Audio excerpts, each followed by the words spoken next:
I'm going around the world giving talks about Darwin, and usually what I'm talking about is Darwin's strange inversion of reasoning.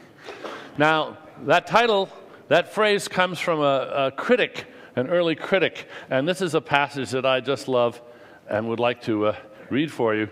In the theory with which we have to deal, absolute ignorance is the artificer, so that we may enunciate as the fundamental principle of the whole system that in order to make a perfect and beautiful machine, it is not requisite to know how to make it.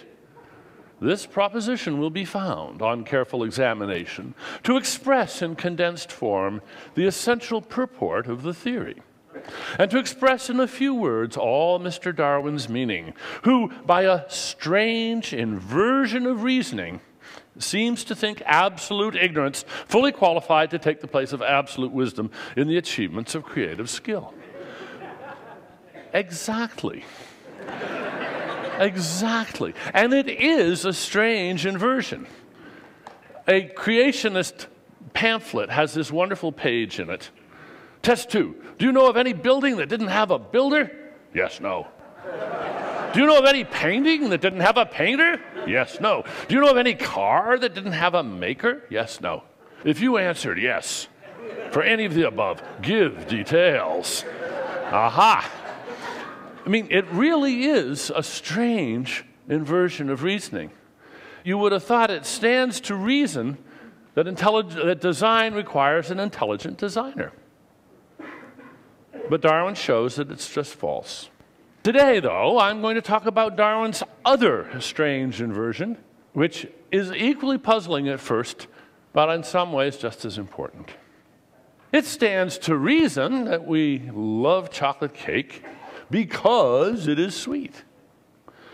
Guys go for girls like this because they are sexy. We adore babies because they're so cute. And of course, we are amused by jokes because they are funny. This is all backwards. It is. And Darwin shows us why. Let's start with sweet. Our sweet tooth is basically an evolved sugar detector, because sugar is high energy, and it's just been wired up to the preferrer, to put it very crudely. And that's why we like sugar. Honey is sweet because we like it, not we like it because honey is sweet. There's nothing intrinsically sweet about honey. If you looked at glucose molecules till you were blind, you wouldn't see why they tasted sweet. You have to look in our brains to understand why they're sweet. So if you think first there was sweetness and then we evolved to like sweetness, you've got it backwards. That's just wrong. It's the other way around. Sweetness was born with the wiring, which evolved. And there's nothing intrinsically sexy about these young ladies. And it's a good thing that there isn't. Because if there were, then Mother Nature would have a problem. How on earth to get chimps to mate?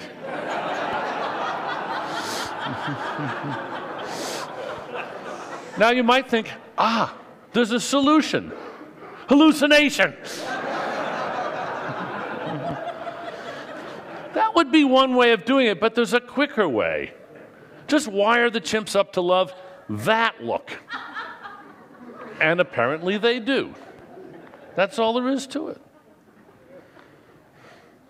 Over 6 million years, we and the chimps evolved our different ways. We became bald-bodied, oddly enough, for one reason or another. They didn't. If we hadn't, then probably this would be the height of sexiness.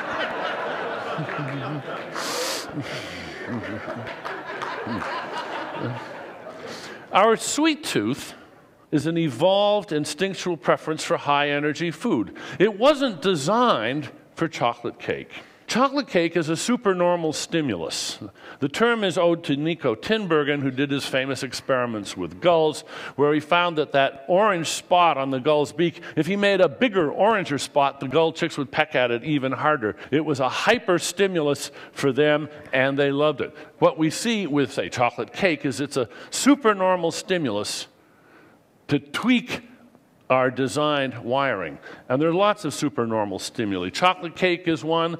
There's lots of supernormal stimuli for sexiness. And there's even supernormal stimuli for cuteness. Here's a pretty good example. It's important that we love babies and that we not be put off by, say, messy diapers.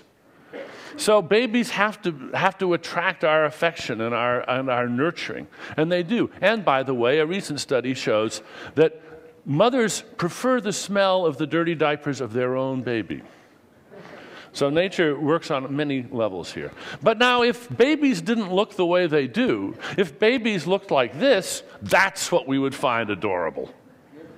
That's what we would find. We would think, oh my goodness, do I ever want to hug that?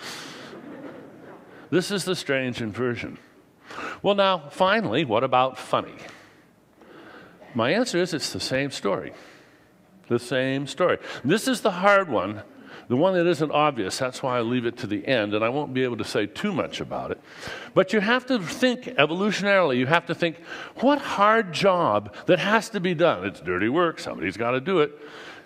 Is so important to give us such a powerful inbuilt reward for it when we succeed.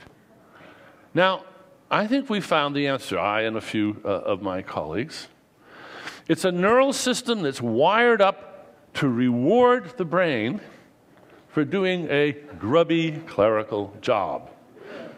Our bumper sticker for this view is that this is the joy of debugging. Now, I'm not going to have time to spell it all out, but I'll just say that only some kinds of debugging get the reward. And what we're doing is we're using humor as a sort of neuroscientific probe by switching humor on and off, by turning the knob on a joke. Now it's not funny. Oh, now it's funnier. Now we turn a little bit more. Now it's not funny. In this way, we can actually learn something about the architecture of the brain, the functional architecture of the brain. Matthew Hurley is the first author of this. We call it the Hurley model. He's a computer scientist. Reginald Adams is a psychologist, and there I am. And we're putting this together into a book. Thank you very much.